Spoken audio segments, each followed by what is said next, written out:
Welcome back, guys. In today's episode, I'm sharing 10 true disturbing stories about October road trips in Appalachia. Each one starts off with a peaceful fall getaway, but ends somewhere you don't ever want to be. But before we begin, please consider subscribing, and don't forget to like and share it with your friends. Let me know where you're watching from. Thank you all. Now, let's start. I'd taken 2 weeks off at the start of October, packed up the Corolla, and headed north through the Blue Ridge. No real plan, just a vague idea of drifting from northern Georgia to somewhere near the West Virginia border, hitting whatever towns and trails looked interesting along the way. Just me, 2 road atlases with coffee stains on the covers, and a car I trusted more than most people I knew. It was the first time in years that I wasn't planning something for someone else. No meetings to rush back to, no birthdays, no calls I had to return. I didn't even tell many people I was going. Just disappeared into the hills for a while. I'd timed it right too, after the summer travelers, before the cold really set in. That perfect window when the trees are showing off and the air still holds some leftover warmth, like it hasn't figured out it's October yet. I wasn't trying to find anything specific, just trying to see how it felt to move without needing a reason. I kept things simple. Drive slow, sleep cheap. If something looked interesting, I stopped. If it didn't, I kept going. By day 6, the rhythm of it had started to settle in. Wake up with the sun, drive until something pulled me off the road, sleep when the sky turned dark orange. Somewhere past a small place called Matlin Ridge. I only remember it because the sign had a bullet hole in it. I saw one of those brown tourist markers for a scenic overlook. Didn't even think about it. Just veered off onto the gravel turnoff. The lot was rough, uneven, barely wide enough for 2 rows of cars. Only one other car was there, a silver Honda with out-of-state plates. I pulled in under a crooked pine that leaned away from the wind like it was ducking something. The path to the overlook wound through trees already glowing with reds and burnt oranges. Leaves crunched under my boots. There were no signs, no railings, just a well-worn trail that ended at a stone wall perched above the gorge. When I got there, 2 people were sitting on the edge, legs dangling like they weren't 50 feet up. A woman with a long braid and a plaid shirt, and a guy next to her wearing hiking boots that looked too new for dirt. They looked over as I walked up. I nodded the way you do when you're acknowledging someone, but don't want a full conversation. They both smiled. The woman asked if I wanted a picture. I said no thanks, but ended up lingering. Her name was Erin. His was Kyle. They were newlyweds, about a week into what they called a slow-motion honeymoon. Driving from Georgia to Ohio, avoiding interstates, hitting every diner and overlook they could find. It didn't feel like small talk either. Erin had this way of telling stories that made them feel like shared memories, even if you weren't there. She joked about the bad coffee at a gas station they stopped at, argued about whether Buckeyes were candy or a choking hazard, asked about my trip like she was actually interested. Kyle didn't say much. He smiled a lot. One of those quiet types that seemed comfortable letting someone else do the talking. We must have sat there for nearly an hour. Erin offered me half her sandwich. I declined. She made a face like I'd insulted her cooking. Eventually, I checked the time on my watch, realized I still wanted to see a waterfall I'd circled on the map before sunset. I stood, thanked them for the company, and said I'd better get moving. Erin said she hoped I'd stop at the apple orchard near Winslow, said they had cider donuts that tasted like fall punched you in the teeth. Kyle chuckled at that. As I walked back toward the trail, I heard her laugh again, bright, echoing off the stone like it didn't want to leave. That night, I ended up 2 towns over in a place called Windmere Falls. Blink and you miss it kind of town. 1 street light, maybe 2, a diner, a bait shop, and a motel that still used wheel keys. The sign above the office buzzed with a half-dead flicker, and the front desk was staffed by a woman who looked like she'd rather be doing anything else. Didn't matter. The room was clean. The water ran hot. I crashed hard and didn't wake up until the sun was already creeping past the blinds. The next morning I packed up and hit the road again. I had no real goal for the day, just figured I'd drive until I found something worth pulling over for. About an hour in, I saw an old road sign, so faded I could barely read it, pointing toward a rest area. I followed it mostly out of curiosity. The place was barely more than a turnout with a wooden picnic table, a single vending machine that made too much noise, and a weather-warped map of local hiking trails nailed to a splintering post. No one else around. No cars. I poured lukewarm coffee from my thermos and leaned against the hood, watching steam rise into the cold morning air. That's when I heard it. Footsteps. Not fast, not slow, not slow, just steady gravel shifting under boots. I turned, and there he was. Kyle, alone, alone. He looked like he hadn't slept. There was dirt smeared on his jeans, and his backpack looked heavier than it had the day before. He had a scrape across the back of his hand, raw and starting to scab. I asked if everything was all right. He looked surprised to see me, just for a second, then smiled too quickly and said Erin had gotten sick overnight. Something she ate, maybe. Said she didn't want to ruin the last part of the trip, so she took a rideshare back to Matlin Ridge and was holed up in a motel. I nodded, even though none of that made sense. He asked where I was heading. I told him I wasn't sure yet. He said he was going to Mason Hollow. Said the overlook there was even better than the one yesterday. Then he adjusted his backpack, said something about needing to keep moving or he'd lose momentum, and walked past me like it was nothing. We said goodbye again. But it didn't feel the same. Something about the way he said her name. Too casual, too rehearsed, and who takes a ride share from a trailhead? There was no cell service back there. I got in the car and kept driving, but my hands were tight on the wheel the whole way. That night, I stayed in a rental cabin near Delmere Bluff. No phone signal, no internet, just a thin blanket, a short stack of paperbacks, and a wind that kept knocking something against the side of the cabin. I didn't sleep much. I kept thinking about the scrape on Kyle's hand, about the fact that when I met him that morning, he'd already told a different story to someone else. Next morning, I rolled into Elm Spring looking for gas and coffee. Found a diner with one of those laminated menus that stick to your arms when it's humid and sat down by the counter. The TV mounted in the corner was on mute, tuned to a local news station. The headline at the bottom of the screen made my stomach drop. Woman missing near Matlin Ridge, October 8th, then her photo. It was Erin. Same braid, same smile, same flannel from the overlook. The article said she'd fallen during a hike with her husband. He called it in that night. Said she'd stepped back to take a picture and disappeared over the edge. Search crews had been out ever since. Still no recovery. But here's the part that hit me hardest. I met them on the 9th, which meant the next morning, when I saw Kyle, he'd already told that story. He'd already reported her missing. Already told the police she fell. But when he saw me, he said she was resting in a motel. Sick. Getting better. No mention of a fall. No trace of panic. Just that same polite smile. I left my breakfast half-eaten, paid in cash, and drove 2 towns over to the nearest sheriff's office. Told them what I'd seen, where I'd met them, when, what Kyle said both times, what he was wearing, the scrape, the backpack. A deputy took notes, nodded a lot, thanked me for coming in. He said someone might reach out. No one ever did. That was the last trip I ever made.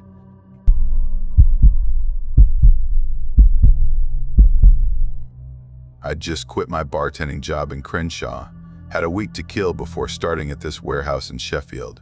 I didn't want to spend it parked on the couch watching reruns and checking my bank balance like I usually did when I had time off. So I packed up my Camry. It was hanging on by a thread-balled tires, a heater that worked when it felt like it, a check engine light that had been glowing since July. Still ran though. I tossed a duffel in the trunk, filled a grocery bag with granola bars, water bottles, and one sad-looking flashlight, then just pointed myself toward the Blue Ridge. No itinerary, no reservations. Just figured I'd loop through some of the back roads in Southern Virginia, maybe clip Eastern Tennessee if the weather held. I scribbled down a few town names on a diner napkin the morning I left, mostly from road signs and a weird travel blog I skimmed the night before. Nothing official. Just enough to make me feel like I wasn't completely winging it. I told my roommate Nate that I'd check in every couple of days. He raised an eyebrow, asked if I was taking a knife or anything, and I laughed it off. I wasn't planning on any dramatic wilderness survival, just a week of driving, maybe some light hiking, and a lot of peanut butter sandwiches eaten in the driver's seat. By the fourth day, I was deep in it. No signal, no fast food joints, no gas stations with credit card readers, just winding roads that felt like they'd been laid down for wagons and never updated. You pass these hand-painted signs nailed to trees, see the occasional dog snoozing in a sunbeam on a porch, but that was about it. That Thursday afternoon, I stopped at this bait shop near Lake Corwin. Just a dusty shack with live worms in a fridge and a guy behind the counter who looked like he'd been carved out of bark. We chatted for a few minutes about weather and trout, and then he mentioned this trail nearby, said it was about 7 miles total, out and back. No signs, just blazed tape tied to branches. Not on any map, he added, like that was supposed to be a selling point. I figured, what the hell? I had time, and I hadn't done anything physical since day one. The hike itself wasn't bad steep in parts, lots of mossy rocks and fallen logs to step over, and a creek that snuck up on you around mile 3. I didn't see anyone else the entire time. Made it back to the car just as the sun started to duck behind the hills. The plan was simple. Drive 2 towns over to this cheap motel I'd written down. $39 a night, old brick building with plastic chairs out front and a vending machine that barely worked. No chain signage, just a neon vacancy sign that buzzed when it lit up. It felt like the kind of place that had been surviving on fishermen and traveling salesmen since the 70s. I pulled out of the gravel lot with the windows cracked, GPS completely dead. I was going off memory now, those vague napkin directions and a general sense of head east. The road was typical for the area. No dividing lines, no streetlights, just fading asphalt and leaf litter swallowing the edges. About 20 minutes in, I caught a pair of headlights in the mirror. It stood out mostly because I hadn't seen another car since before the trail. Not even parked ones. But this wasn't just, hey, another traveler kind of thing. The lights didn't behave normally. They didn't speed up to pass me. They didn't fall back either. They just hovered. Same distance. Same glow. At first, I figured maybe it was someone local. Someone who knew these roads better than I did and didn't want to tailgate some out-of-towner. But there were plenty of spots where they could have gone around me, clear stretches, gentle curves. They didn't. They just stayed right there, tucked in behind me like they were pacing me. That alone would have been weird enough. But then the drifting started. Not wild swerves, just these small shifts, tires barely crossing the center, then swinging back. Like they were either playing with me or didn't care about staying in their lane. It wasn't the kind of movement you make when you're drunk. It was too steady, too intentional. Like they were trying to see what I'd do. I gripped the wheel tighter, stared straight ahead, kept my speed steady. But I was watching them. Every few seconds, a glance in the rear view. Always the same lights, same distance. Never gaining, never backing off. I reached for the radio, hoping for something. Music, talk radio, even an infomercial. Just something human. All I got was static. I realized I hadn't passed a single house in what felt like 20 minutes. No mailboxes, no signs. Just the road and the trees.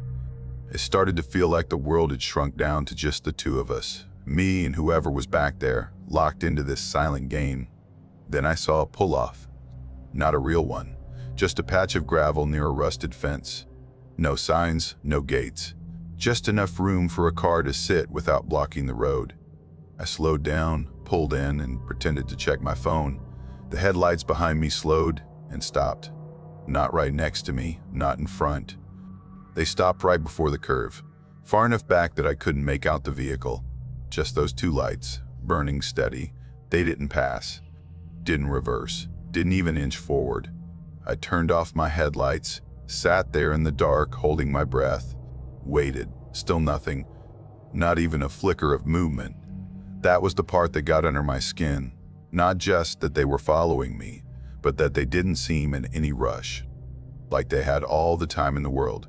Eventually, I couldn't take it anymore. I threw it in drive and took off, tires spitting gravel as I bounced back onto the road. Their lights jumped to life behind me the second I moved. This time, they closed the gap, not slowly. They surged forward until their beams flooded my back window, so bright I could barely see the road in front of me. I floored it. Took turns way too fast.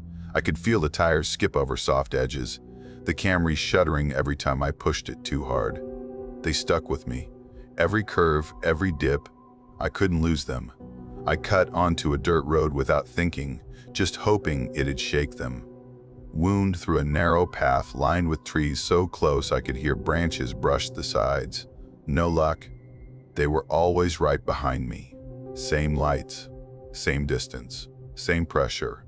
At one point, I doubled back, tried to take a loop I'd passed earlier, hoping maybe I could trap them in a circle. Didn't work. They were there again, like they knew every move I'd make before I made it. I started to panic in a quiet, measured kind of way. Not screaming. Just the kind of fear that tightens your chest and makes your hands go cold on the wheel. There was nowhere to call, no one to flag down. Even if I found a cop, what could I say? They're following me isn't illegal. Not really. Not really. Eventually, I spotted a road sign, Route 62. No idea what direction it pointed, but it was paved, had painted lines. I took it, pushed the Camry harder than I ever had, and for a moment, they dropped back, just a few car lengths. Then something changed.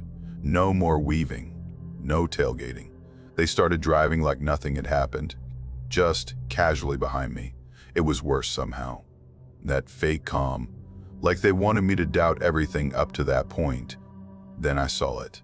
A busted old gas station, boarded up windows, junk in the lot. But the lot was open. I yanked the wheel and flew behind the building, killed the lights, killed the engine. 10 seconds later, they passed. Didn't slow down. Didn't stop. Just kept going like they'd never noticed me at all. I sat there, hand clamped on the key, every nerve buzzing. Didn't move for 10 minutes. When I finally turned the engine back on, I drove with no headlights until I saw the glow of a town ahead, Bellevue. One gas station, 2 stop signs, and a dollar market with the world's brightest sign.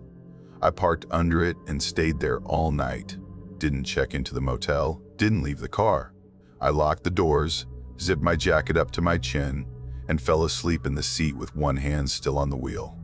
The next morning, I found that motel, paid for 2 nights, and didn't go anywhere. After that, I stuck to highways, no more back roads, no more solo hikes. And I never saw that car again.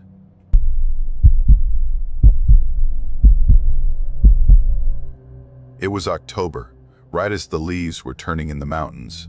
One of those years where the colors hit early and heavy. I didn't want to waste it on couches or streaming marathons, so I threw some things in my Subaru and headed south.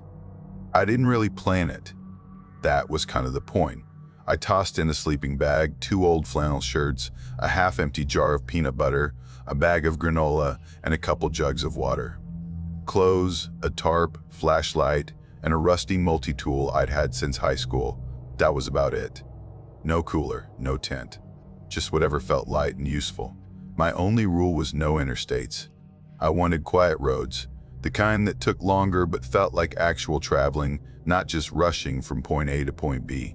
I kept my phone on airplane mode most of the time, partly to conserve battery, partly because it didn't work well in the hills anyway. By day 3, I was somewhere in Southern Virginia, moving through little mountain towns with more antique stores than gas stations. I remembered this thing my buddy Nate had told me once. Months ago, we'd been talking about road trips, and he brought up this weird stretch of the Blue Ridge Parkway. He said it felt like a forgotten pocket of the map. That was the phrase he used. Said it curled around these thick hills and dipped into a long valley with almost no signs or stops. Real remote. No ranger posts, no regular pull-offs, just you and the woods. He'd only driven it once, years ago, but it stuck with him. So I found what I thought was the road he meant. Narrow, winding, flanked by trees so dense they looked almost black in the late afternoon, and turned onto it. I didn't see another car for what had to be at least an hour. It was just me and the road. The canopy overhead was like a tunnel of orange and gold. A few leaves floated down as I drove, brushing against the windshield like soft taps. It was one of those drives that feels timeless. No noise except the engine. No signs, no buildings, no fences, just the woods stretching on forever. It was beautiful, but not in a postcard way. More like I'd slipped into some forgotten corner of the world. Eventually, I saw this gravel pull-off on the right. Nothing official looking about it. No signs, no gate. Just a little loop of crushed stone tucked a few feet off the road, with a makeshift fire ring made from blackened rocks in the center. Someone had definitely camped there before. I figured it was as good a spot as any. Better than risking a nighttime collision with a deer on unfamiliar curves. I backed in, left the keys in the ignition, and spread my tarp beside the car. The cold came fast as the sun dropped. I put on both flannels, zipped my bag to the top, and lay on my back watching the treetops fade into dark outlines. I counted 3 cars pass after sunset. Just brief streaks of light, then gone. Then nothing. Silence, like only the deep woods can make. I don't know how long I was asleep, maybe an hour, maybe less, when I woke up to a sound that didn't belong. Gravel, tires on gravel. Headlights swept sideways across the trees, and for a second everything around me glowed. Then darkness again. Someone had pulled in. Not all the way, just enough that their headlights skimmed past my car and cut out. It was a big pickup, boxy silhouette. No visible plates, dark body. Could have been black, maybe deep green, hard to tell in the low light. It just sat there, idle. I waited, thinking maybe it was someone else stopping to rest or turn around, but no one got out. 5 minutes passed, then 10. Still nothing. Just the low, steady hum of the engine. I was fully awake by then, sitting up, boots laced, watching. Then the cab light blinked on, held for a second, flicked off. That single light flash hit something in my spine. I don't know why, but it felt deliberate. That was the first real moment I thought, this is bad. I stood up slowly and tried to look like I was just stretching, casual, normal. But inside, everything was wired. Then the headlights came on, full beams. I shielded my eyes and stepped back instinctively. The truck jolted forward. Not wildly, just a sharp movement. Not toward the road, toward me. I scrambled behind my car, crouching by the back wheel. The truck stopped hard. Still no one got out, no voice, no movement. Just that relentless white glare and the soft ticking of the engine. Then came the Rev 1, deep, sharp burst. Then quiet again. I shouted just to break the tension. Hey, my voice sounded weird in the open space. Thin, small, no response. Then the truck backed up, a couple feet, then rolled forward again, slower this time. It was like it was waiting for something. I didn't give it the chance. I grabbed my pack, left everything else, and bolted straight into the trees behind me. There was no path. Just raw forest. The kind that swallows light and sound, the deeper you go. Branches whipped across my arms and face. Roots snagged my feet. I kept pushing. I got maybe 30 yards in and dropped behind a downed tree, breath ragged, chest against the cold dirt. I killed my flashlight, listened. At first, nothing. Then I heard it. A new crunch, tires. But not on gravel, on leaves. He had pulled the truck onto the shoulder and was driving along the tree line. Slow, methodical, then engine cut. Door opened. Boots hit the ground. No flashlight, no shouting, just footsteps, moving through leaves. Closer. Then that sound again, metal clinking, like a crowbar brushing against the truck bed. He was walking toward the trees. Right toward where I was. I lay flat, frozen, couldn't even swallow. He got close. So close I could hear his clothes shift with each breath. Then nothing. He just stood there. I counted in my head again. Made it to 63 before I heard him turn. Footsteps retreated, truck door shut. Engine started. He drove off. I still didn't move. I waited.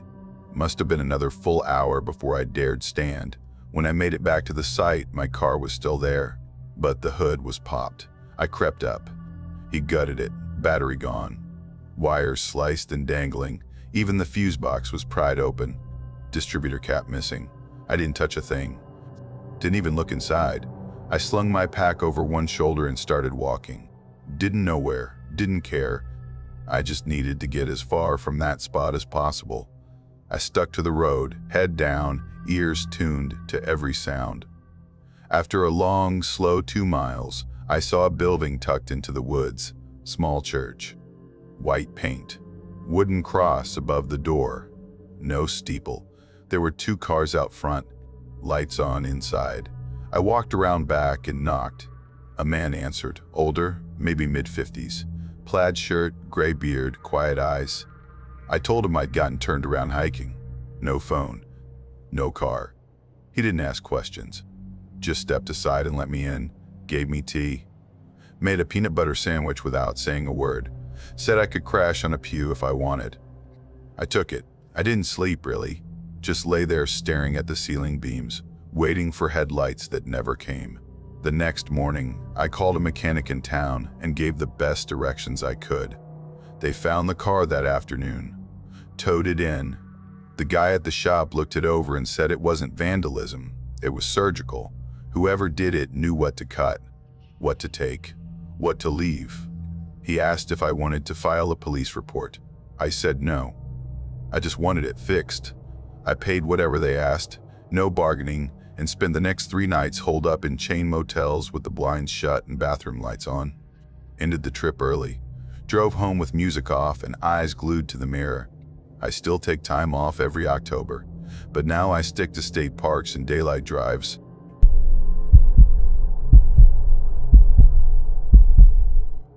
There were 4 of us, crammed into Clay's ancient sedan that groaned every time it turned a corner. We left just before sunrise. The back seat was overloaded with sleeping bags, soft coolers, and a couple of half-drunk whiskey bottles someone had forgotten to recap properly. I didn't really know the other guys. Just Clay, sort of. We had a few classes together at Radford. Mark and Travis were his close friends. I was just the 4th body they brought along, I guess. Clay said he'd done this camping route a bunch of times. Talked about it like it was some sacred annual escape. I didn't care where we were going. I just needed out of town for a while. The drive was long and winding deep into the Virginia mountains. It was the kind of route where GPS stops working after the 3rd turn off the interstate.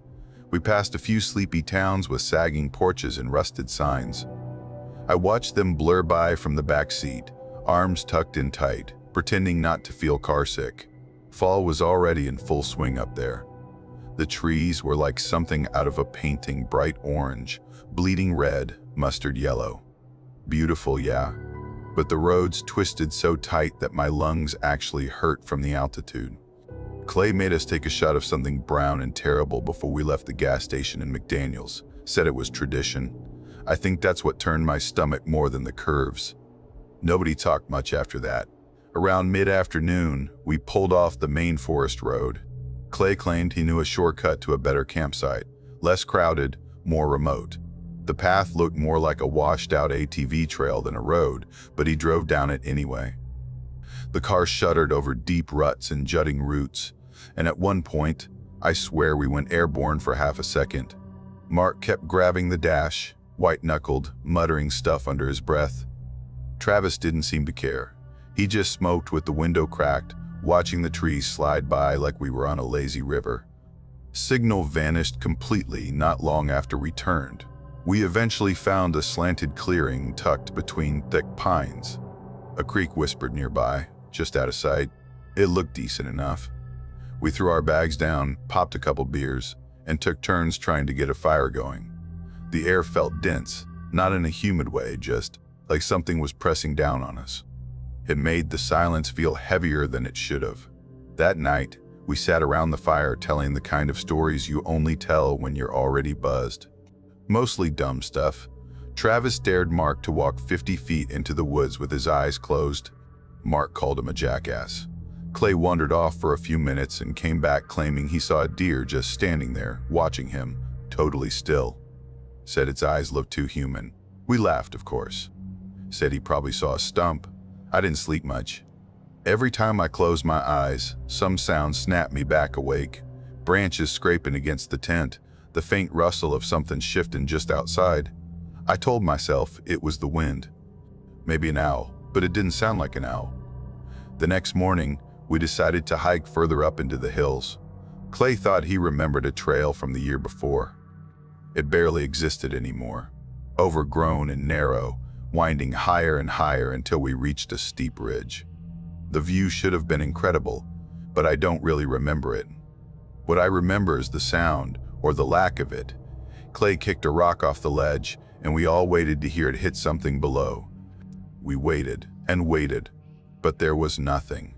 No crash, not even a rustle. On the way down, Travis tripped over an exposed root and slammed into the ground hard. He gashed his hand on a sharp rock. The blood came fast, and he freaked out, snapping at Mark like it was his fault for not warning him. Then he went quiet, just sat there staring at the cut like it wasn't even his. Eventually, he stood up, still holding his hand tight, and said he was done with this whole DIY survivalist crap. Said we could stay and get eaten by bears or ghosts for all he cared. He was heading back toward camp, but planned to walk it off first. Claimed he'd circle back before it got dark. We let him go. None of us really thought he meant it. But dusk came, and he didn't return. We yelled his name, walked loops out from camp. Nothing. By nightfall, we gave up and hoped he'd show up pissed off in the morning. That night was worse than the first. The fire kept dying no matter how much wood we fed it. The air turned colder, and there was a weird smell I couldn't place, like wet bark or old sweat. I sat in my tent for hours, ears straining for any sound of movement. I heard nothing, just that thick, awful silence again. At sunrise, Clay looked rough, eyes sunken, face pale. He said he saw Travis come back during the night.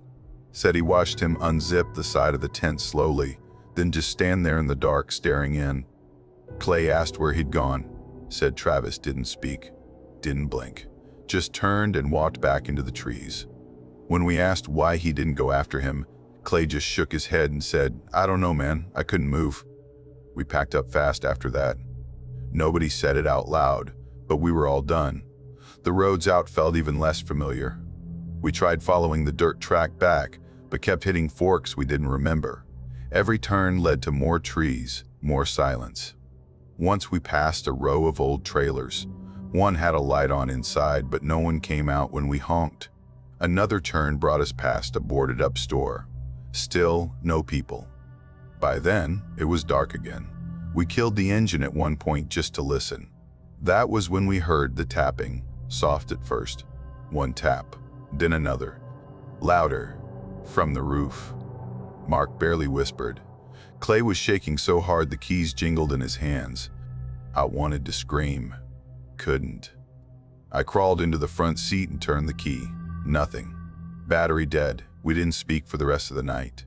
Just sat there, staring straight ahead, waiting for whatever was out there to finish what it started. In the morning, everything looked normal. No dents, no scratches, no tracks. The roof was clean. Just a few fallen pine needles. We forced ourselves to laugh it off. Said it had to be a raccoon, but none of us really believed that. We finally caught a weak signal on a ridge and texted Clay's brother. Sent him a rough idea of where we were, based on what Clay could remember from past trips. It took him half a day to find us. We didn't talk much on the drive back. Travis never showed. We told people he wandered off during a hike and never came back. That was true, in a way. It just didn't cover the rest of it. A few weeks later, I was driving a back road just outside of Monroe, back home in North Carolina. It was one of those long, empty stretches with nothing but woods on either side. That's when I saw him, walking along the shoulder, head low, jacket torn on one side. That rippet was the same one Travis got when a branch snagged him on the ridge. I slammed the brakes, jumped out, called his name. He didn't stop, didn't even flinch, just kept walking, straight into the trees like he belonged there. I stood frozen for minutes, trying to figure out if I should follow, but I didn't. I got back in the car and drove home, gripping the wheel like it might float away. Later, I told Clay what I'd seen. He stared at me for a long time and then said, "Yeah, I've seen him too." We never talked again after that.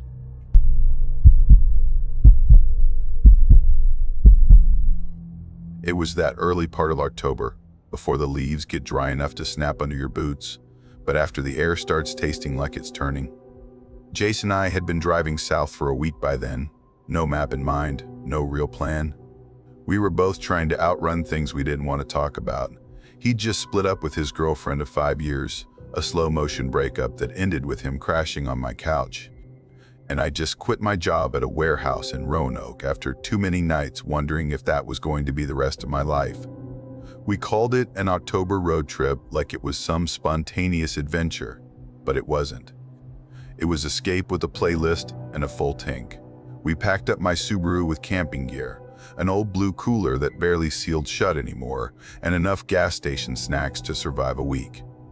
No GPS, just a tattered road atlas we found in the back seat, and the kind of silence that fills the car when both of you are too tired to fake optimism. We avoided highways, took the winding back roads through the Blue Ridge, following signs with peeling paint and listening for towns we hadn't heard of before. It felt like drifting. Most nights, we just slept in the car rest stops, pull-offs, the occasional trailhead if it didn't look too creepy. We were running low on food, and the cooler had started to leak. That night, we just passed through a town called Ellery's Gap. Not much more than a gas station and a volunteer fire hall.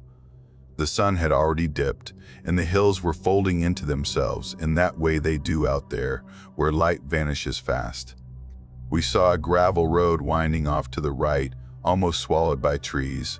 There was a rusted sign at the split, one of those old brown ones, half hanging from its post. You could barely make out the words anymore. Jace said it looked like a good place to stop. He always had a thing for places that felt forgotten. I didn't argue. We turned in.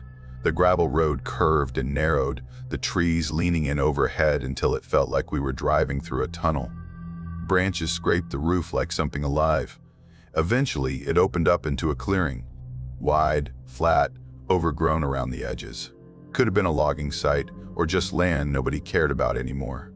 It didn't feel peaceful though, more like a place the world had moved on from. Jace popped a beer and sat on the hood. I grabbed the cold chicken out of the cooler. We didn't say much at first, just sat there chewing, watching the dark settle in. He finally said something about how the mountains felt old in a way that didn't feel good, like they'd stopped caring about the people walking across them. I told him that sounded like the start of a very sad poem. He snorted, told me not to ruin it. Then we talked about where to head next. Tennessee or maybe West Virginia. Didn't matter. We were just trying to stay ahead of our own thoughts. The gravel crunched when we walked around, that sharp, uneven sound that carries far in the quiet. There was a smell in the air too. Wet leaves, pine, maybe something older underneath it. We didn't bother with the tent. Too much work for just a night. Jace climbed into the back seat and passed out with his coat over his face. I reclined the driver's seat and pulled my own jacket up around my neck. The flashlight we'd used earlier was still jammed against the dash, casting this dull yellow glow up at the ceiling. It gave the car a weird kind of glow, like we were underwater. I must have fallen asleep. When I woke up, the flashlight was off. Everything felt colder. The windows were fogged from my breath, and my phone wouldn't turn on. Dead battery. I sat up and wiped a patch clear with my sleeve. Couldn't see much, just the shadowy outlines of trees. Then I realized Jace was sitting up too. He hadn't said anything. He was just staring out through the windshield. His face looked pale in the faint light. I asked him what time it was. He didn't even blink, didn't answer, just kept staring forward. So I looked too. There was something standing in the clearing, just far enough that I couldn't make out any details. Not moving, not shifting, just standing there tall with broad shoulders and something draped over them like a coat or maybe a cloak. The outline didn't make sense. Too symmetrical, too still. For a second, I thought it was a tree, but it hadn't been there before. I was sure of it. Jace didn't say anything until I whispered, "You see it too?" He nodded, almost like it hurt to move. I don't know how long we sat there. It didn't move. Didn't sway with the breeze, didn't breathe. Just stood there, like it had been waiting for us to notice. I tried to tell myself it was a hunter, some guy in a heavy coat, maybe out for a late-night hike. But nobody hikes in pitch dark with no light. Nobody just stands still like that for no reason. I reached into my coat pocket for the keys. They clinked softly. Just that little sound made the hair on the back of my neck rise. And then it moved, not walked, not turned. It just glided sideways, smooth and fast like it was on rails, straight across the front of the car toward the passenger side.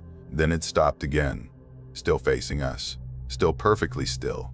Jace gasped, not loud, more like his breath caught in his throat. I jammed the key in the ignition, the headlights flicked on, and there was nothing. No shape, no shape, no shadow, just the same trees and gravel we'd seen when we pulled in. But it felt wrong now.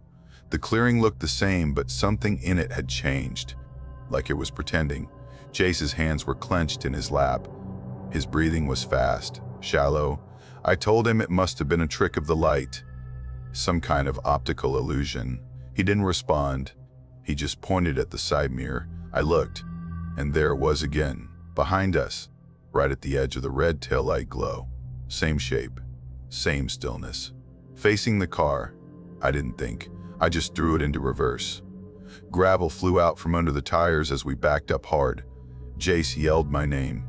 Then there was a loud thud, something solid under the wheels. The car jolted. I slammed the brakes, hard pounding. We turned, but there was nothing there. No body, no shape, no branch or rock, just gravel. I shifted into drive and hit the gas. The car fishtailed slightly before catching. We tore back down the gravel road. Branches hit the sides like arms reaching in. I didn't stop when we hit the pavement. Didn't breathe until I saw the highway sign for Route 17. We didn't talk for a long time. Eventually, I pulled into a gas station, left the engine running. Jace said he had to pee and walked inside. I watched the door, half expecting it not to open again. But he came back, pale and quiet. He got in the car and said, "Let's go somewhere with people." So we drove until we found a diner with a flickering neon sign that said, "Open all night." Inside, it smelled like burnt toast and old coffee. A sheriff's deputy sat at the counter, talking with the waitress. Jace walked right up to him. Didn't hesitate. He asked if anyone had reported anything strange out by Laurel Creek. The deputy looked up, real slow, set his mug down, and asked if we'd been out past mile marker 12. We said yeah. He nodded like that settled something. Then he said, "You boys didn't stay long enough to see it walk, did you?" I asked him what he meant. He told us a hunter vanished out there years ago. Truck left behind, keys still in it, boots in the back. No sign of a struggle. They searched for weeks, found nothing. Since then, he said, people see something there. Every October. Always the same spot. Always just standing. Sometimes it drifts. Never walks. Never walks. Always gone when the lights hit it. Sometimes they hear branches breaking after they drive off. The waitress told him to knock it off. He shrugged, said maybe it was fog, or tricks of the dark. Then he looked at me and said, "But you don't think that, do you?" We left not long after, didn't touch our coffee. Outside, the air was heavier, colder. I could see my breath. The neon flickered across the car's hood, red and tired. Jace didn't say anything until I asked if he wanted to talk. He shook his head. Then he said, it wasn't looking at us, it was waiting. We crossed into Tennessee before the sun came up, got a motel room and stayed there half the next day. Neither of us said much.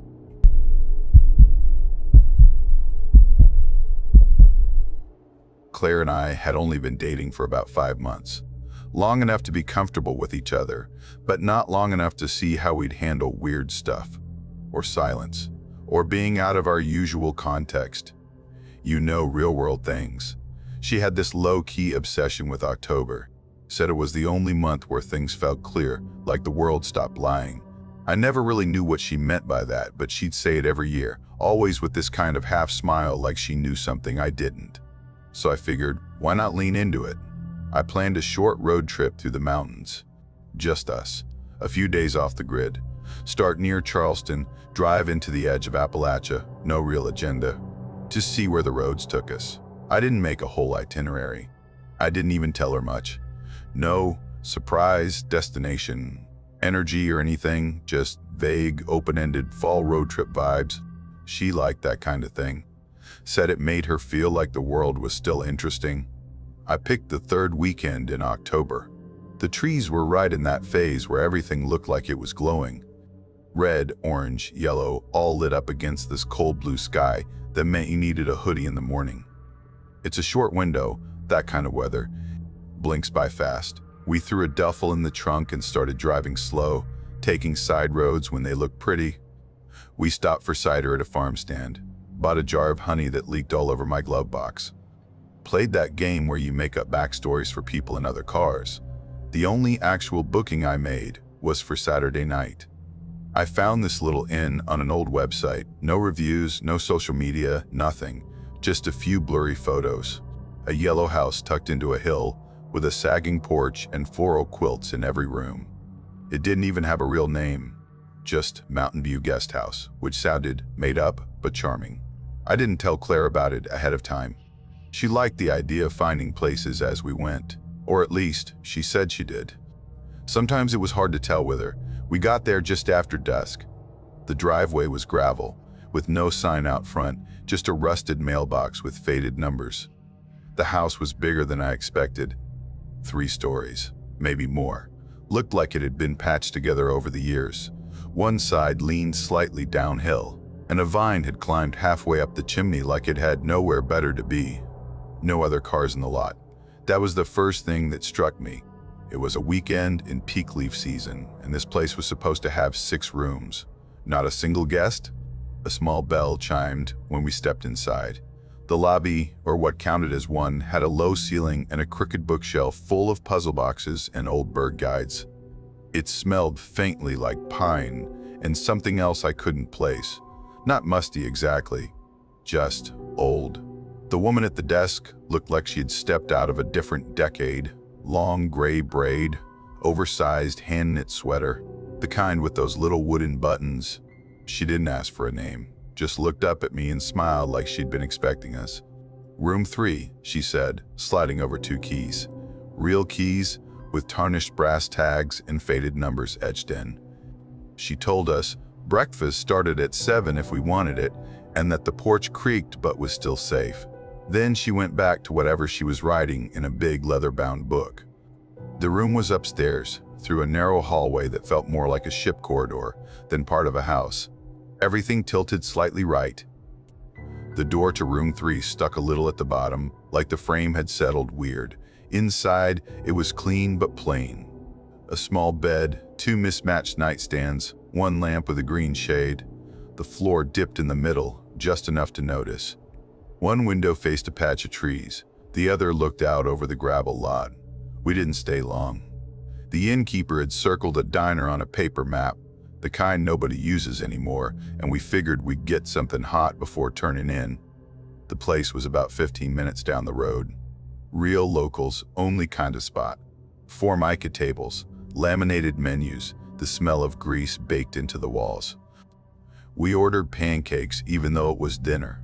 Talked about stupid stuff. What animal we'd be if we were reborn. Whether squirrels know how cute they are. Claire laughed with her whole face, and I remember thinking that I didn't want to forget that moment. By the time we got back, it was quiet. The whole house was dark. No lights in the windows, no sound inside. Not even a porch light. I used the front door key. It stuck at first, then gave way with a loud click. Inside, the air had shifted. The pine scent was still there, but stronger now, sharper. We crept up the stairs like we were sneaking into someone's house, which I guess we kind of were. Still hadn't seen any other guests. In the room, we brushed our teeth using the world's smallest sink and climbed into bed. The mattress was firmer than expected. Claire pulled the covers up to her chin and curled toward me. I think we fell asleep around 11. The first noise came maybe 2 hours later, a creak. Not the kind a house makes settling more specific. like weight on floorboards. I opened my eyes and held my breath. Then came the footsteps. Slow, one step, pause, another, there and there over, in these, then another. They didn't shuffle or pace, just moved in a straight line down the hall, then they stopped, right outside our door. I turned my head slowly. Claire's eyes were open, fixed on the ceiling. We didn't say anything. There was no knock, no shadow under the door. Just this weird, heavy silence that seemed to press inward. Then the footsteps started again, still slow. Moving away this time. Claire whispered, "Did they stop?" I nodded. We waited until it was quiet again. Neither of us moved. I think we both drifted off eventually, but it was that kind of sleep where you're listening the whole time. Just before 4, something jolted us both awake. A loud thump. Above us, I sat up fast. Claire did too. "There's someone walking up there," she said. We were on the top floor. The ceiling creaked once, like someone had stepped hard. Then nothing. I said maybe it was a branch or something, even though I knew it wasn't. We stayed up until first light. At 6:30, I said we should go. No discussion. We packed in 5 minutes. Neither of us mentioned what had happened. But when I opened the door to leave, I froze. There was a single wet footprint on the carpet, bare, right outside our room. No others leading to or from it, just one. The carpet was dry everywhere else. We took the stairs fast. At the front door, I noticed it was cracked open, just enough to let in cold air. We hadn't left it like that. Outside, the car windshield had a thin coat of frost. A cluster of leaves was pressed tight against the driver's side window. We didn't say anything until we were 10 miles down the road. Claire finally said, "Do you think anyone else was staying there?" I told her no. She just nodded, slow. Like that made sense to her. Later that day, I got a call from a number I didn't know. Local area code. I let it go to voicemail. There wasn't one. That night, when we got back home, I was unpacking and found something I knew shouldn't be there. The key. Room 3. Room 3. I was sure I'd left it on the nightstand. Claire hadn't taken hers either. She said she left it in the door. I put mine in an envelope and mailed it back. Used the address on their old site. 2 weeks later, it came back, marked, "Return to sender" in thick red ink. I checked the website again. Gone. Not down, not broken, just gone.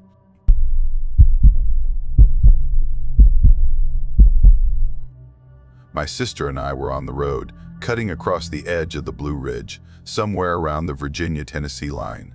Not for fun. Our uncle, our mom's brother, had passed away that spring, and like a lot of things in our family, it got messy fast. No will, no executor, no real plan for anything.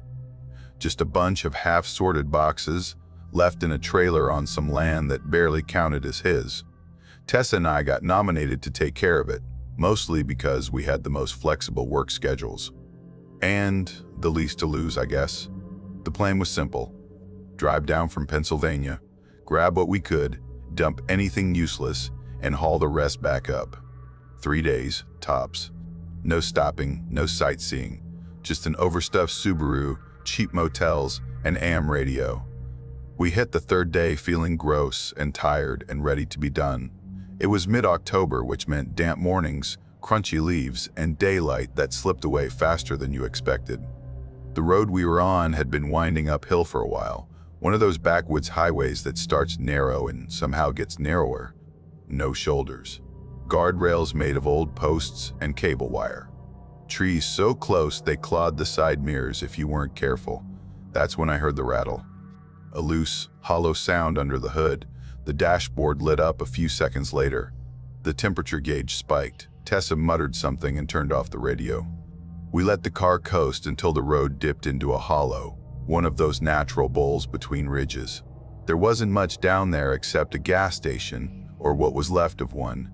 Weathered siding, a sagging overhang, and a sign that said Benny's in what used to be bright red. No pumps that looked usable. No cars. Just this old structure sitting there like a broken tooth. Inside, it smelled like motor oil and old tobacco. There was one man at the counter, hunched over a catalog with deer blinds and camo jackets on the cover. Didn't look up when we walked in. I said the car was overheating. He grunted and said, "Owen'll come." Didn't give us a number to call. Didn't ask where we were. Just went back to flipping pages. About 10 minutes later, a tow truck rumbled in. Beat to hell. One headlight out. The guy behind the wheel looked like he belonged in a history book. Sun-dried, wiry eyes like marbles pressed into leather. He introduced himself as Owen, popped the hood, and gave it a long look. "Cracked bad," he said. "Not terminal, but I can only patch it enough to get you out of these hills." We followed him around back to a low garage with a slanted tin roof. The place was packed with engine parts, yellowed newspapers, and animal bones. Deer skulls mostly, bleached and nailed to the walls in lopsided rows. The whole place felt like it should have had a VHS static hum playing in the background. He worked fast, tapping, welding, cursing under his breath. We sat on a bench near the door, picking at a pack of trail mix and drinking flat soda. By the time he closed the hood again, the sun had started to vanish behind the trees. He gave it one solid tap and said, "Don't do much driving after dark. Lots of deer. Road curves like a snake." Then he added, almost like an afterthought, "There's a place you can stay, just up the road. Old Lodge. Won't be many folks this time of year." We didn't exactly jump at the offer, but we also didn't have many other options. It was either that or sleep in the car with a busted radiator. The road to the lodge was barely paved. Cracks ran through the blacktop like veins. Tree limbs scraped the roof of the car, and at one point I swear we drove through a cloud of moths big enough to darken the windshield. When we pulled up, the building looked more like a retirement home than a lodge. 2 stories, crooked porch, crypt, faded siding. Leftover Halloween decorations still clinging to the posts, plastic pumpkins, a sun-faded scarecrow slumped over with a button eye missing. One porch light buzzed like it had a bee trapped inside. Before we even got out of the car, the front door creaked open. A woman stepped out, mid-50s, maybe older.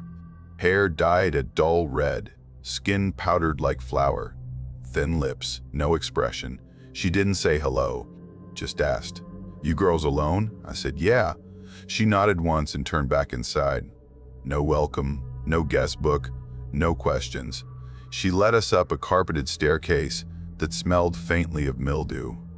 The hallway upstairs was dim, the walls lined with photos that might have been from 100 years ago, blurry faces in stiff clothes. Nothing friendly. Our room had one bed, a fake fireplace flickering orange, a window that didn't quite close, and a cold draft that made the curtain shiver. I asked if we could get 2 keys. She said, "Don't need one." Nobody else here. After she left, Tessa laughed. One of those short, uneasy laughs people use when they're pretending everything's normal. We dropped our bags and headed back to Benny's to grab the car. The man inside didn't speak, just handed us the keys and went back to his catalog. On the drive back to the lodge, we saw someone standing on the side of the road. They were tall. Too tall, just standing there facing into the woods. No car, no flashlight, no sign of movement. Tessa slowed down, rolled the window part way, called out, "Hey, you okay?" Nothing. No shift of posture, no glance. Not even a twitch. We didn't stop. Back at the lodge, I mentioned it to the woman at the desk. She didn't seem surprised. "They come down from the trees sometimes," she said, and then turned away. Tessa and I didn't ask what she meant. We told ourselves it was deer. Just deer. I woke up around 1 in the morning needing to pee. The room didn't have a bathroom. Apparently, none of them did. There was one at the end of the hall, shared. I took my phone for light and opened the door. There was a soft glow near the floor down the hall, not the red of an exit sign, not a lamp. Flickering. As I got closer, I saw it was a candle. One of those jar candles, placed directly on the floor outside a door that wasn't ours. The wax had melted and spread out, thick and pale, like it had been burning for hours. But the flame, it didn't move. Even as I walked by, inside the bathroom, I stopped in the doorway. Tessa was already in there, standing at the mirror, her back to me. She didn't turn when I said her name, but her reflection looked right at me, not blinking. not breathing, just staring. My stomach twisted. Then it blinked, and Tessa turned around like everything was fine. I asked what she was doing. She looked confused. I thought I saw someone behind me. We didn't sleep the rest of the night. At one point, I heard something outside the door. A whisper. Or maybe fabric brushing wood. It stopped when I sat up. In the morning, the candle was still there.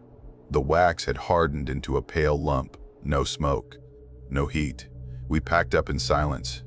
Downstairs, the woman handed me a paper bag. "Something for the road," she said. Didn't charge us. Didn't even look us in the eye. We didn't open the bag until we were a few miles out. Inside were 2 glass jars. Each one sealed tight, cloudy liquid inside. Floating in the middle of each something small and white. They looked like teeth. We left them on a bench outside a post office in the next town. Didn't say a word about it. The car made it about 50 miles before the patch failed again. We pulled into a diner that looked like it hadn't changed since the Carter administration. Sat at a booth and ordered coffee, not hungry anymore. A man at the counter turned around. "You girls just come down from Lyle Hollow?" he asked. We didn't respond. He pointed through the window at our car. "That was Amanda's car.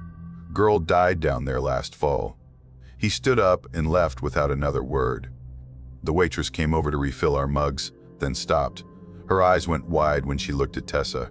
"You look just like her," she said, same whispery tone. Same pale stare. We left before the toast arrived. Back in Pennsylvania, I started digging. Took a few hours to find it. A single article. Fire in Lyle Hollow. Gas leak in an old trailer. 1 woman dead. Her name was Amanda Tessa Green. Same as my sister. First and last. Spelled the same. The photo didn't look like her. Not even close. But that didn't help. We haven't been back to Virginia since.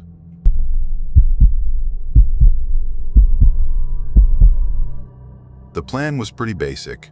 Just one more road trip before winter rolled in and made the mountain roads too sketchy to enjoy.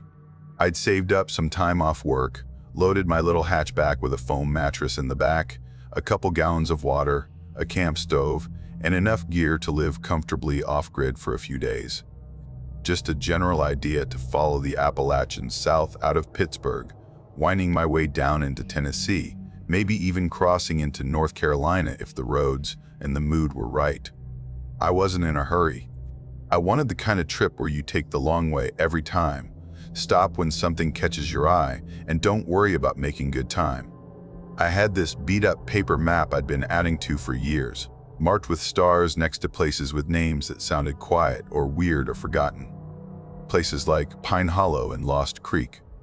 By the second day, I'd crossed into West Virginia and ditched the interstates entirely.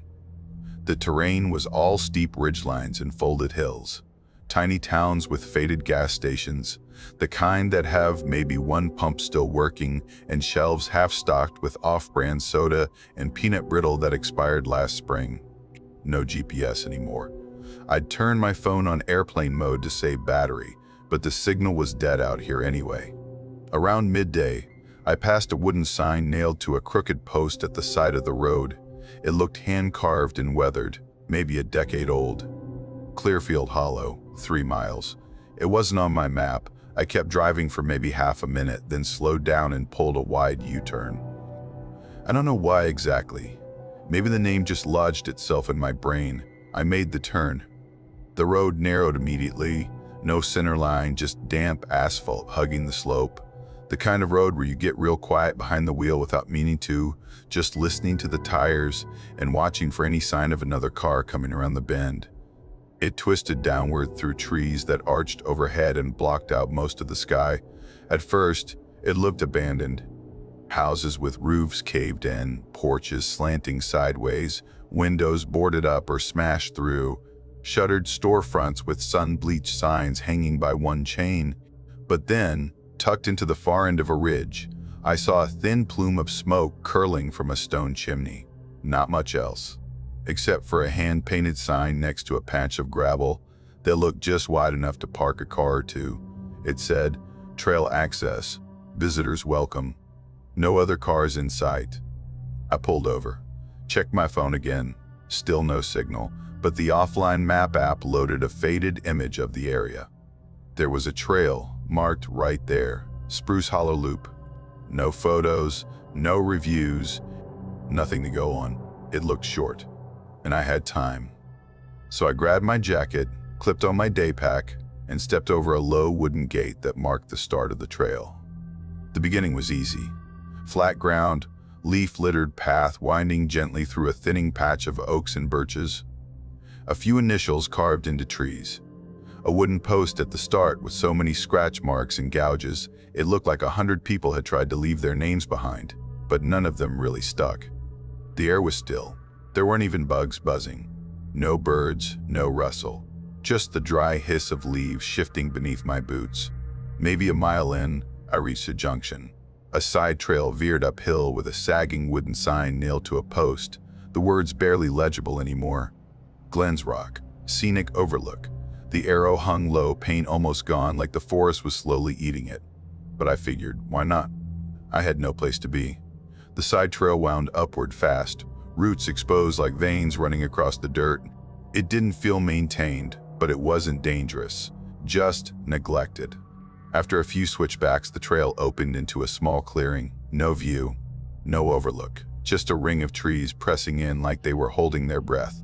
In the center was a huge, flat slab of rock, tilted at an angle. At first I thought it was just part of the hill, but the shape was too clean, too square. There was a long, jagged crack down the middle, just wide enough to slip a hand into. Something about it felt wrong. I didn't want to touch it, so I didn't. I sat down on a mossy patch nearby, took out my thermos, and unscrewed the cap.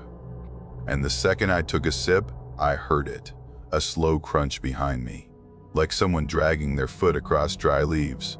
I stood up fast and spun around. Nobody, just the trail behind me, empty, but something had changed. I didn't know how to explain it. The light looked flatter, like everything was slightly grayer than it had been 5 minutes ago. The trees didn't seem the same either. Taller, thicker. And the prints I'd left climbing up, gone. The ground was smooth, the leaves undisturbed. I checked my phone again. Still dead. But now the screen wouldn't turn on at all. Battery completely drained. That made no sense. I charged it fully that morning. I turned around and started heading back. At first, just walking quickly, then picking up speed. But the slope was too sharp now. The path curved differently than I remembered. And it kept going. 10 minutes passed, then 15. No fork. No sign of the junction. Just more trees. I looked at my watch. The hands weren't moving, stuck somewhere between 2 and 3. That's when I heard them. Voices. Not loud, like they were being whispered from behind a wall, layered. Too many to count. I stopped in place. Tried to listen. They weren't in front of me. They were all around, close. And then, one voice, clearer than the rest, right by my left ear. One word. No, I ran. Didn't even look back. Didn't try to follow the trail anymore. I just sprinted downhill through underbrush and saplings. Branches snapped into my face. My jacket snagged on something and tore down the sleeve. I didn't care. I kept running. Eventually, somehow, I burst out of the trees and onto gravel. The lot. My car was right there. No sign of the trail I'd just come out of. I ran straight to the driver's side door. Everything looked exactly how I left it, except for a folded piece of yellow paper tucked under the windshield wiper. I pulled it free. It was soft, worn down, like it had been folded and unfolded 100 times. Inside was a hand-drawn map of the same trail I'd taken. Same loop, same side trail. But instead of Glens Rock, the label had been scribbled out and written over in pencil. It said, "No way back." I got in the car without unpacking anything, tossed the paper on the passenger seat, drove until I hit the nearest town with streetlights and a motel, checked in, locked the door, double-checked the lock. I slept with the lights on and my boots still on my feet, didn't even take off my coat. Next morning I skipped the rest of the trip, took the interstate all the way home.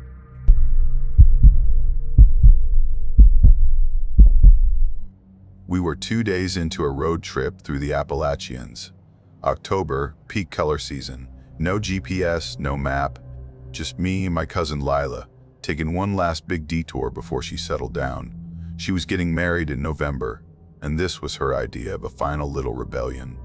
Quit her job out of nowhere on a Wednesday. I used up all my PTO without thinking twice. We borrowed her fiance's ancient Chevy Impala. The thing rattled if you hit 60, but it had bench seats and windows that rolled down manually, which felt right. We tossed in 2 sleeping bags, a cooler packed with sandwiches, fruit, crackers, and way too many cans of cold brew. Left a scribbled note for her fiancé saying we'd be back by Sunday. The idea was to follow the leaves. Just pick whatever road looked the most, gold and red, and go. Stop wherever seemed weird or beautiful. Take turns driving. Phones off except for taking photos or checking the weather.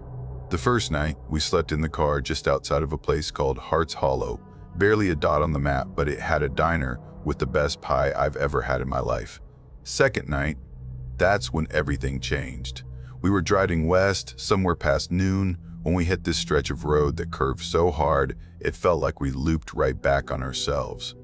Mist started to roll in, not foggy, just enough to make the trees look taller and the road a little narrower. No cell service.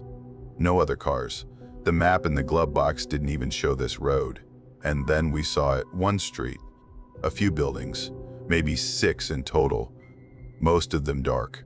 No town sign, no gas prices, no welcome plaque, just a feeling like we shouldn't be there. There was a gas station on the right, no brand name. Just a dirty window with a rusted neon sign flickering open. A low motel sat behind it on a ridge, paint peeling, curtains drawn. Only one car in the lot, and it wasn't ours. Inside the gas station, the guy at the counter looked like he'd been carved out of driftwood. Didn't smile. Didn't ask how we were doing or where we came from. He looked at Lila a beat too long, like he knew her from somewhere, or thought he did. Then he reached under the counter and slid a key across the surface. Room 3. No ID, no card, no cash. He didn't even tell us how much it was. Just said, try not to walk around too late. The turns out here don't always turn back.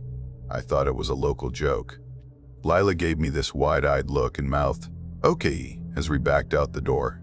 In the car, we laughed about it for a solid 5 minutes. Called it Appalachian wisdom. Figured maybe he didn't like tourists or just wanted us gone. The motel room was plain, 2 small beds with those floral coverlets that always feel damp no matter how clean they are. Digital clock blinking zeros. TV that only showed a religious channel, fuzzy with static. We left it on for background noise. There was something eerie about the silence. Crickets outside sounded way too close, like they were inside the walls. We didn't unpack much. Just unzipped the cooler and ate dinner right there on the bed. Afterward, Lila pulled out this weird book she found at a thrift store in Tennessee, something called Hidden Roads of America. The pages were yellowing and smelled like smoke. She flipped to a chapter called Towns That Move. It was full of stories, small towns that vanished after people left, some that never stayed in the same place twice, communities that didn't show up on any GPS because they weren't rooted in any one location. She laughed and said, "Bet we're in one right now." I smiled, but I wasn't really in the mood for ghost stories. Then she showed me the page was already dog-eared. "I didn't mark this," she said. "Must have come like that." I didn't say anything, I just looked at the crease. The paper was worn like it had been folded and unfolded 100 times. The next morning, we didn't check out. Didn't see the guy again. Just got in the car and started driving. We followed the road west, downhill at first, then a sharp turn along a ridge. I remember a pine tree right at the bend, leaning hard to one side like it was trying to fall but couldn't quite make it.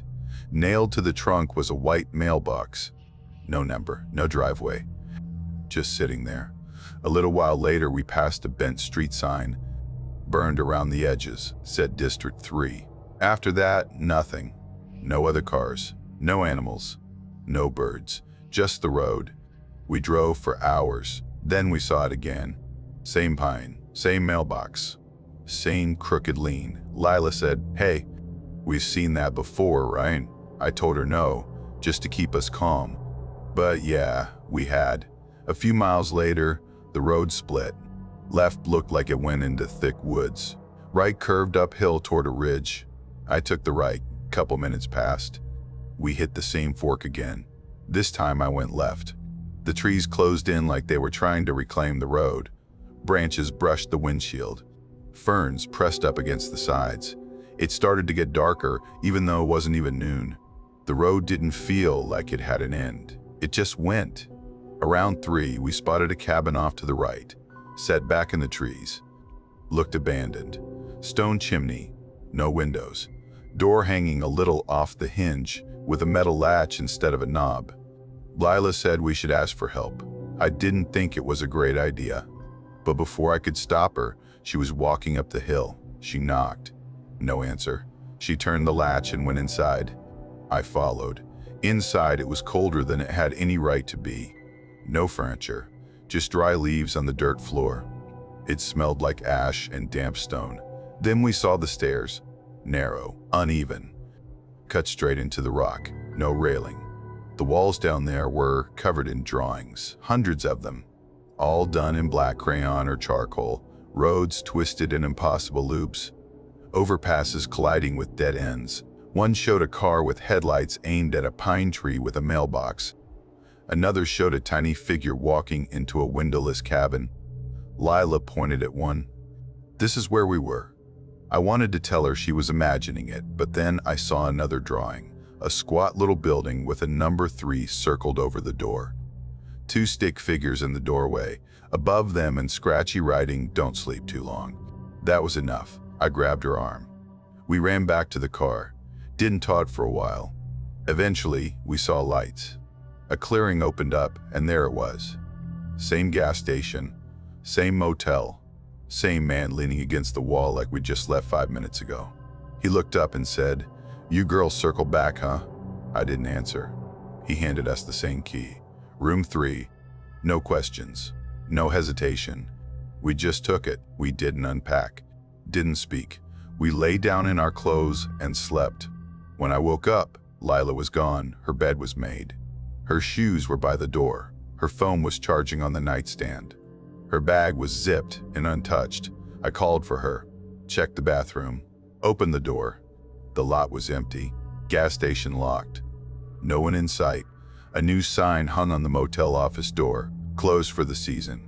I got in the car and drove.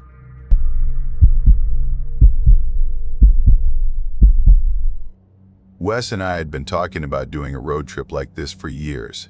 He wasn't just a cousin, he was practically a brother. We grew up 3 houses apart on the same street in a small North Carolina town, spent every summer inventing games in the woods behind our neighborhood, went through high school side by side, and somehow didn't drift even after I moved to Raleigh and he stuck around near Asheville. Every once in a while, we'd get on the phone and the trip would come up. Usually in the form of, "Man, we still haven't done the loop," or "One of these falls, I swear." Then, one day in early October, he just called me and said, "Let's finally do it. October's the time." I was halfway through cleaning out my garage and didn't even hesitate. "Yeah," I said, "let's go." We meant the Blue Ridge, not the sanitized, family-friendly version. We wanted the real thing, the messy, half-marked roads, the crumbling overlooked pull-offs, the parts that don't show up when you search online. We sketched out a rough route. Start in Georgia, head north through western North Carolina, dip into Virginia. If the weather was good, maybe we'd reach Shenandoah. We didn't plan many stops. It wasn't about hiking or sightseeing for Wes. He wanted to chase the changing leaves and see the places with names that sounded made up. Burnt Hollow, Turkey Bone, Dead Mare Gap. He had this thing about names. Said they were the last real clues left on a map. We packed light. 1 tent, 2 old folding chairs, a cooler full of sandwich stuff and apples, a dented Stanley thermos for coffee. Wes brought this battered paper map that looked like it came out of a driver's ed classroom in 1988. The first 2 days were pretty much perfect. Golden leaves, sharp turns, little towns with wooden signs. We stopped at a roadside shack and bought cider from a guy who looked like he'd been carved out of tree bark.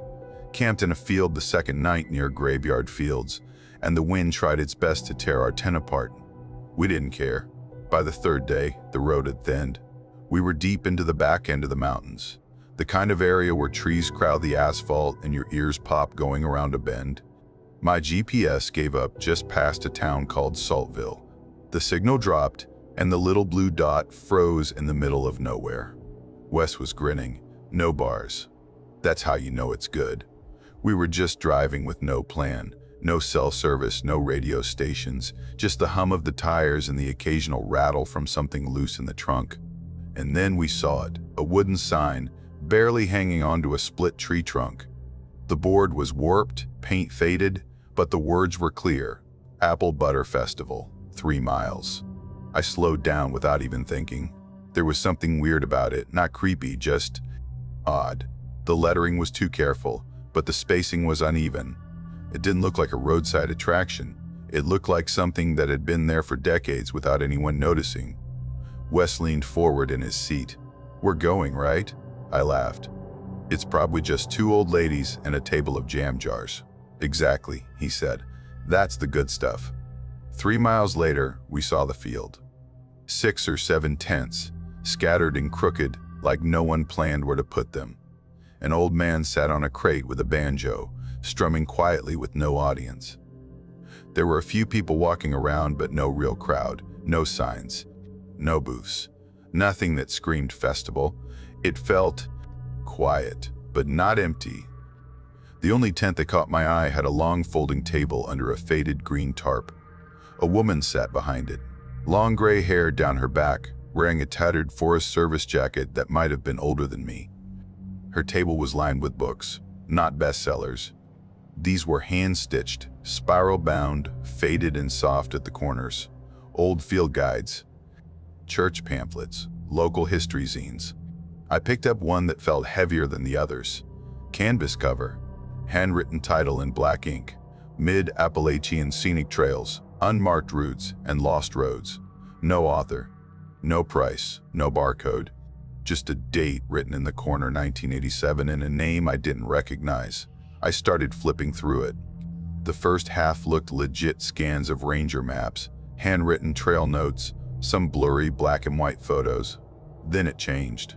Pages with red pen annotations, circles, arrows, notes like Black Ash Curve left at the Split Rock. Stop if fog appears twice. And do not continue if you hear the bell again. Some of it read like warnings, some like riddles. I showed it to Wes and he lit up. "This is gold." I asked the woman how much it was. She looked at me and said, "That one's not for sale. You can take it if you're serious." Wes didn't even look at me. He just took it off the table, thanked her, and walked off like we'd won a prize. We drove another 10 miles and found a pull-off that looked forgotten. 2 faint tire grooves and a cracked reflector post were the only signs it had ever been used. We parked near a shallow creek and pitched the tent. That night, Wes sat by the fire reading the book. He kept snorting at the weird lines. "The marker tree weeps only when alone." What does that even mean? I told him to give it a rest, but he held the book up and said, "One trail. Just one. Tomorrow. For the story." I didn't argue. The next morning, we packed light. The book had a trail described in full, starting behind an old mile marker. We found it. A sliver of red clay behind a bent road sign, a washed-out path that barely looked like anything, but it was there. We walked. The deeper we went, the quieter the woods got. Birds stopped. Even the breeze vanished. It felt like walking underwater. About 30 minutes in, we passed what looked like an old truck cab, stripped and rusted, wedged between 2 trees. In the bed were glass jars, cracked and cloudy. Some still had faded labels. Inside, pickled something. Eggs maybe. Or worse. Wes took pictures. I kept looking behind us. Another mile and we hit a ledge the book called The Shelf. It was a drop-off above a ravine, and across from it, like something from a dream, was a cabin. 1 room, leaning hard to the left, chimney patched with chicken wire. A narrow bridge spanned the gap, 2 planks wide. No railings. Wes wanted to cross. I told him we'd gone far enough. He said, 2 minutes.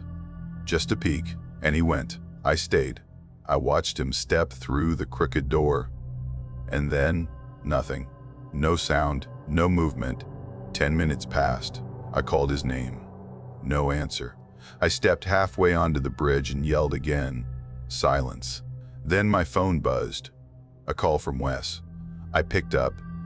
Just static. Then, pages. Like someone slowly turning paper. No voice. No breath. No breath.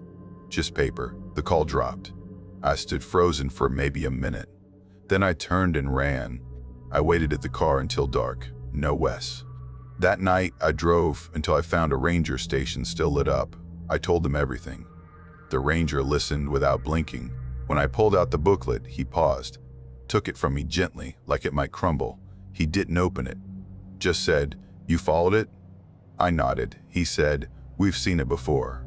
Never twice in the same place." They sent a search team the next morning. I went with them. We followed my GPS path exactly, but the clay break wasn't there. No ravine, no bridge, just forest, poplars and sycamores and nothing else. I showed them Wes's last photo. It was gone. Call log, empty. No incoming, no outgoing. They searched for 3 days. No sign, no jars, no cabin, nothing. The booklet was taken as evidence. I never saw it again.